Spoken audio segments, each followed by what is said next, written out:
Okay, this is just a quick video to cover off a question that came out of a customer call earlier, and that was specifically regarding the filtering out and distribution of routes between BGP peers.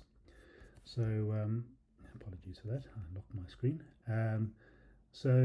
What we've got here is we've got a hub device and we've got a spoke device. So if I come to my hub device, you'll see here that I've created these /31 subnets on some loopbacks. Obviously the FortiGate knows that those are real IP addresses, but it doesn't matter, it's contained within this demo, so they're not going to leak to the outside world. Now what I've done within the BGP is I've announced those routes to the peers via the ADVPN peer group here. Alright, obviously I'm using peer groups because I've got lots of matching subnets for multiple different hosts or rather peers downstream of this hub device. If I come along to the spoke and I do a get router info BGP neighbor, now the neighbor is 10.10.10.1, and I look at my received routes, we can see that I'm receiving all those routes from that hub device, right, which we would expect. So what I'm going to do now is we are going to go into this neighbor group and we're going to add a distribute list out, which I've already created there. So if we just look at that, it's saying deny all those subnets for those loopbacks. Now clearly if you have a contiguous addressing rather, it makes more sense to create a summary address and then just filter on the summary. But clearly if you can't do route summarization, you have to do them individually. So we deny those and then I permit everything else. Alright, so I apply that. Doing that is not enough. You must hit apply here so that that configuration takes effect in the CLI. So if we do a show router BGP, I can see my distribution list there is in there, so I'm happy that that is the case, and let us just go clear that. So clear router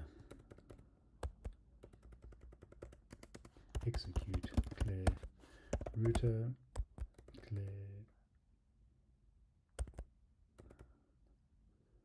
See, even I can't remember the command sometimes. Clear router BGP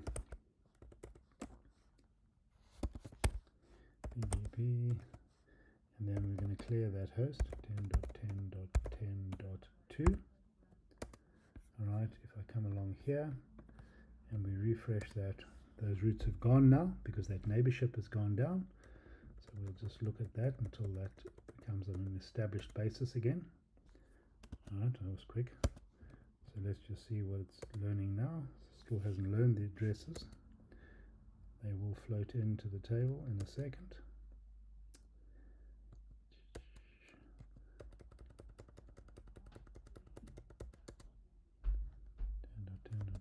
The other one is up as well.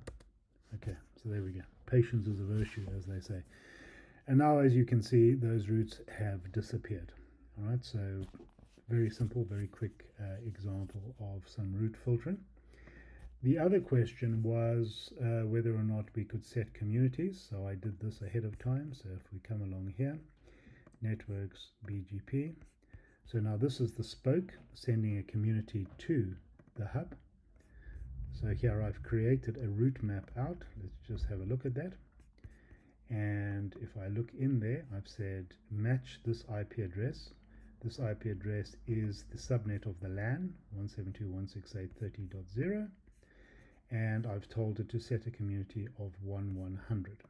Okay, I've already saved that. That's already taken effect, so I don't need to apply that again.